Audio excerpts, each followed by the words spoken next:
అందుకే మన తండ్రి అంత ప్రేమగా తండ్రిగా ఉన్నారు. అయితే ఈ తండ్రి ఈ లోకంలో ఎవరు మనల్ని పెంచినా, ఎవరు మనల్ని వదిలివేసినా, మన తండ్రి మాత్రం మనల్ని ఎప్పటికీ వదలను. అది ఆయన గొప్ప అగాధమైన ప్రేమ. అందుకే గ్రీకు భాషలో తండ్రి యొక్క ప్రేమకు అగాధమైన మాట ఉపయోగించబడ్డారు. అగాధం అంటే దేవుని యొక్క పవిత్రమైన స్వచ్ఛమైన ప్రేమ.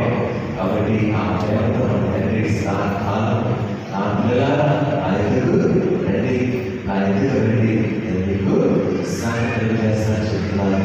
మన జీవితం ఏ పరిస్థితి అయినా, ఏ శ్రమైనా, ఏ ఇబ్బంది అయినా అది దేవుని యొక్క ఆలోచన మన తండ్రి యొక్క మన తండ్రి యొక్క పిల్లవాడు చెప్పినట్టుగానే మనం చెప్పినప్పుడు మనం ప్రేమించి మన తండ్రి అన్ని విషయాల్లో మనకి గొప్ప ఆదరణని కలిగజేసి గొప్ప సమాధానాన్ని మనకి ఇస్తారండి. అలాగే మనం యోహాను సువార్త చూద్దామండి. యోహాను సువార్త 20వ అధ్యాయం చూద్దాం. యోహాను సువార్త 20వ అధ్యాయం 31వ వచనం. యేసు దేవుని కుమారుడైన క్రీస్తు నమ్మునట్లు నమ్మి ఆయన నామములో జీవం పొందినట్లు ఇది రాయబడింది. కాబట్టి కుమారుడైన యేసుక్రీస్తు వారి గురించి క్రమంలో యోహాను సువార్త 20వ అధ్యాయం 31వ వచనం చూసినట్టుగా యేసు దేవుని కుమారుడైన క్రీస్తు అనేది నమ్మునట్లు నమ్మి ఆయన నామములో జీవం పొందినట్లు ఇది రాయబడింది.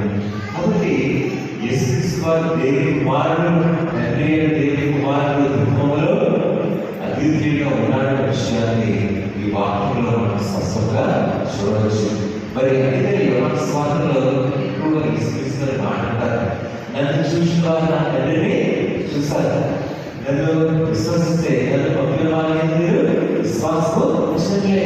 కాబట్టి మరి ఆ రీతిగా నా యొక్క మార్గంలో మీరు ప్రయాణిస్తే నా తండ్రి యొక్క మార్గంలో మీరు ప్రయాణించట్లేదు.